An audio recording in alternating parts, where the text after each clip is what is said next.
Praise the lord. ఈ దినమున మనకు అనుగ్రహించబడిన శ్రేష్టమైన యేసయ్య మాట మలాకి గ్రంథం 3వ అధ్యాయం 10వ వచనం. పట్టజాలనంత విస్తారముగా దీవెనలు కుమ్మరించెదను. ప్రియమైన వారలారా, ఇక్కడ దేవుడు చెప్తున్నాడు, నేను పట్టజాలనంత విస్తారముగా దీవెనలు కుమ్మరించెదను.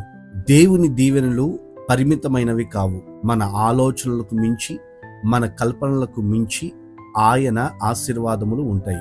ఎఫెసీయులకు రాసినటువంటి పత్రిక 3వ అధ్యాయం 20వ వచనములో, మనము అడుగు వాటికంటేను ఊహించు వాటికంటేను అత్యధికముగా చేయ శక్తిగల దేవుడు అని వ్రాయబడిన మాట మనం గమనించగలుగుతాం. ఆయన మనకు అనుగ్రహించే ఆశీర్వాదం కొంచెం కొంచెముగా కాదు, సమృద్ధిగా ప్రవహించే ప్రవాహములాగా అత్యధికముగా అనుగ్రహిస్తాడు.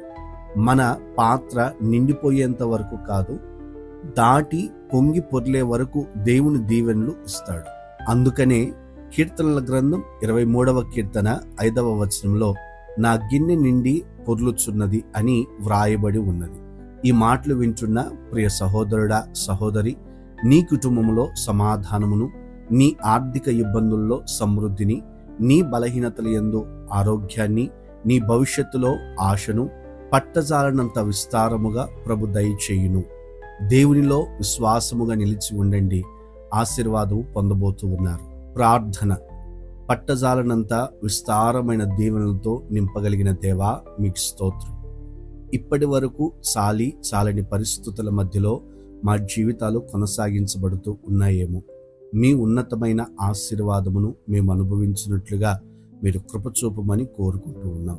ఈ మాటలు వింటూ ఈ ప్రార్థనలో ఏకీభవిస్తున్నటువంటి వారి జీవితాలలో పట్టజాలనంత విస్తారమైన దీవెనలు అన్ని విషయములలో దయచేసి ఆశీర్వాదకరముగా ప్రతి వారిని నిలుపమని యేసు నామమున ప్రార్థిస్తున్నాము తండ్రి.